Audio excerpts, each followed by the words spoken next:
Fermerët e Mesopotamit mëngjesin e dieshëm kanë parë të mbjellat e tyre të përmbytura. Ngjarja ka ndodhur si pasojë e mbylljes së portave në hidrocentralin Teura e Kranes. Fermerët thonë se gjithë investimi i tyre është përmbytur së bashku me të mbjellat. Ata kërcënojnë se do të bllokojnë aksin nacional Gjirokastër-Sarandë, në rast se nuk do të dëmë shpërblehen për dëmin që u është shkaktuar.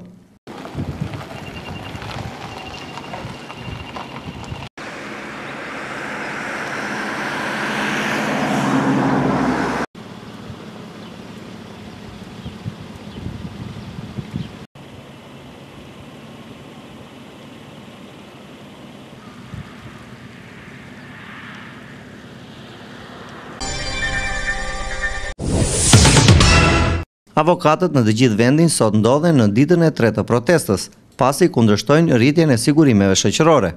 Sot është dita e 3 e grevës në shenjë kundërshtimi të ligjit për kontributet e sigurimeve shoqërore dhe shëndetësore për profesionet e lira, duke sjellë kështu edhe shtyrjen e qindra çështjeve gjyqësore dhe hetimore. Gjykatat kanë vazhduar zhvillimin e seancave që vlerësojnë masën e sigurisë, e lejuar kjo edhe në njoftimin e dhomës kombëtare të avokatisë. Bojkoti mbështetet edhe nga një pjesë e qytetarëve të cilët presin prej vitesh për të marrë drejtësi. Vetëm në rrethin gjyqësor Sarandë janë bojkotuar mbi 120 seanca gjyqësore. Sipas avokatëve të Sarandës, ende nuk ka njoftim se si do të vazhdohet greva më tej. Nuk dihet ende nëse nesër avokatët në Sarandë do t'i kthehen seancave gjyqësore apo do të vazhdojnë bojkotin. Komisariati i Policisë Sarandë bën me dije se më datë 24/2/2016 u referuan materialet në prokurorinë e rrethit gjyqësor Sarandë për shtetasin me inicialet VK, 56 vjeç, banues në Sarandë. Ky shtetas dyshohet se në lagje nr. 1 në katin e 7 të pallatit ku banon ka vendosur një tubë shkarkimi të ujrave të zeza. Materialet i kaluan prokurorisë së rrethit gjyqësor Sarandë për vlerësim. Ndërsa më datë 24/2/2016 u referuan materialet në prokurorinë e rrethit gjyqësor Sarandë për shtetasin me inicialet KO, 33 vjeç, banues në Sarandë. Ky shtetas dyshohet se rreth orës 10 kallzon shtetasin me iniciale DP, 65 vjeç, banues në Nivic, se në fshatin Nivic shtetasi me inicialet KO ka kryer punime me mjete të rënda në një sipërfaqe toke 2000 metra katror, që pretendon se ka përfituar nga ligji 7501 dhe punimet i kryen me leje nga Bashkia i Marë. Materialet i kaluan prokurorisë së rrethit gjyqësor Sarandë për vlerësim.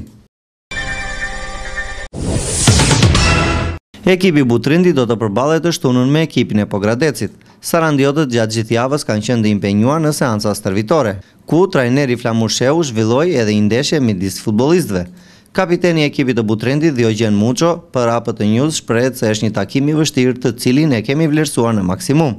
Ne do të zhvillojmë ndeshjen tonë pasi na duhen pikët dhe tashmë jemi mësuar të shikojmë ndeshjet si finale. Gjendja e futbollistëve është e mirë dhe çunat janë të karikuar në maksimum, shprehet kapiteni Muço.